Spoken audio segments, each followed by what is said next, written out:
Bilirsin mi ne materyaldan Allah yarattı adamı? Biblia'da yazılı. Hani açan Allah yaradardı adamı, o aldı toprakta. Topraktan onu yaptı. Gidip kuşaklar açan oynarlar toprakla, katarlar onu suyla da yaparlar insan ya da ne isterler. Hep öyle Allah da yarattı bizi insanları topraktan.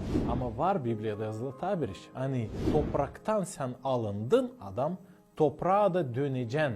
Açan biz yöleriz, bizi gömerler toprak içine da insan gene geri toprağa döner.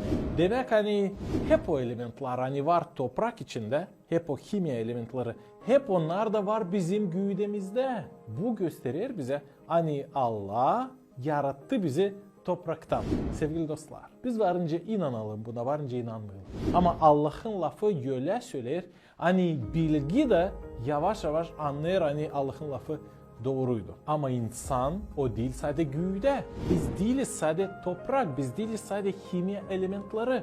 İnsanda var can. O can yapar bizi diri. Biblia'da yazılı hani açan Allah yarattı adamı, o soludu ona can, yaşamak soludu, o zaman adam oldu diri can.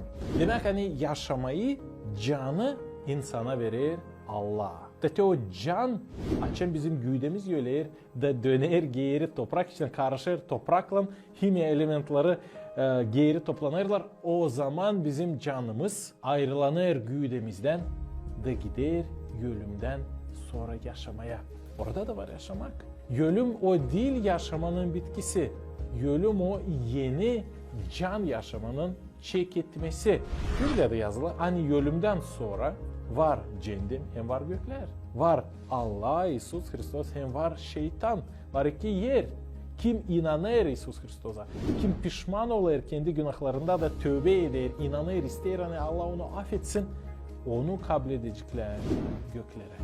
Ama kim yaşar günahlarınla, kim sayır kendisine Allah'a, kim inanmıyor Allah'a, kim der hani o deist varmış bir Allah, ama kim o insanlar onu ararlar, türlü kıyatlar var, hangi kıyada inanalım da kalır kendi günahlarıyla, kendi filosofyasının da kendisini aşağı eğiltmeyip, alçak gönüllü olmayıp, dik kalarak, hodul kalarak cehenneme gider. Hodulların, diklerin hem yalancıların babası şeytandır, böyle söyler Biblia. Şimdi Allah bizi yarattı topraktan. Toprağa da biz döneceğiz. Allah bize verdi can. Bizim canımız olacak Allah'la mı olsa şeytanla mı bağlı, bizim inanımıza hem yaşamımıza bu yer yüzünde. Hepsi bu işler yazılı Biblia'da, yaratılış kağıdında, evangeliyalarda hem bütün yeni bağlantının sayfalarında.